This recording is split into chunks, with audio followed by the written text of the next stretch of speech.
الرحمن علم القرآن خلق الإنسان علمه البيان الشمس والقمر بحسبان والنجم والشجر يسجدان والسماء رفعها ووضع الميزان ألا تطغوا في الميزان وأقيموا الوزن بالقسط ولا تخسروا الميزان والأرض وضعها للأنام فيها فاكهة والنخل ذات الأكمام والحب ذو العصف والريحان فبأي آلاء ربكما تكذبان خلق الإنسان من صلصال كالفخار وخلق الجان من مارج من نار فبأي آلاء ربكما تكذبان رب المشرقين ورب المغربين فبأي آلاء ربكما تكذبان مرج البحرين يلتقيان بينهما برزخ لا يبغيان فبأي آلاء ربكما تكذبان يخرج منهما اللؤلؤ والمرجان فبأي آلاء ربكما تكذبان وله الجوار المنشآت في البحر كالأعلام فبأي آلاء ربكما تكذبان كل من عليها فان ويبقي وجه ربك ذو الجلال والإكرام فبأي آلاء ربكما تكذبان يسأله من في السماوات والأرض كل يوم هو في شأن فبأي آلاء ربكما تكذبان سيفرغ لكم أيها الثقلان فبأي آلاء ربكما تكذبان يا معشر الجن والإنس إن استطعتم أن تنفذوا من أقطار السماوات والأرض فانفذوا لا تنفذون إلا بسلطان فبأي آلاء ربكما تكذبان يرسل عليكما شواظ من نار ونحاس فلا تنتصران فبأي آلاء ربكما تكذبان فإذا انشقت السماء فكانت وردة كالدهان فبأي آلاء ربكما تكذبان فيومئذ لا يسأل عن ذنبه إنس ولا جان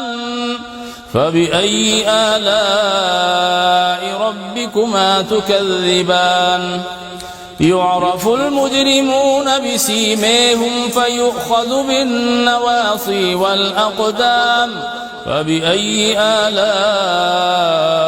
ربكما تكذبان هذه جهنم التي يكذب بها المجرمون يطوفون بينها وبين حميم آن فبأي آلاء ربكما تكذبان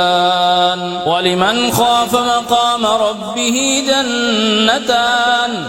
فبأي آلاء ربكما تكذبان ذواتا أفنان فبأي آلاء ربكما تكذبان فيهما عينان تجريان فبأي آلاء ربكما تكذبان فيهما من كل فاكهة زوجان فبأي آلاء ربكما تكذبان متكئين على فرش بطائنها من استبرق وجنى الجنتين دان فبأي آلاء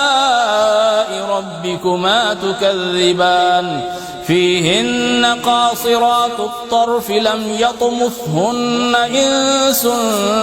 قبلهم ولا جان فبأي آلاء ربكما تكذبان كأنهن الياقوت والمرجان فبأي آلاء ربكما تكذبان هل جزاء الإحسان إلا الإحسان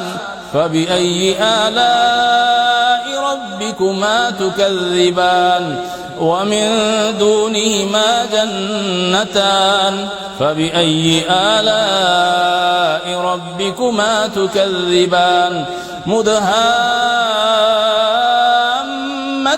فبأي آلاء ربكما تكذبان فيهما عينان نضاختان فبأي آلاء ربكما تكذبان فيهما فاكهة ونخل ورمان فبأي آلاء ربكما تكذبان فيهن خيرات حسان فبأي آلاء ربكما تكذبان حور مقصورات في الخيام فبأي آلاء ربكما تكذبان لم يطمثهن إنس قبلهم ولا جان فبأي آلاء ربكما تكذبان متكئين على رفرف خضر وعبقري حسان فبأي آلاء ربكما تكذبان تبارك اسم ربك ذي الجلال والإكرام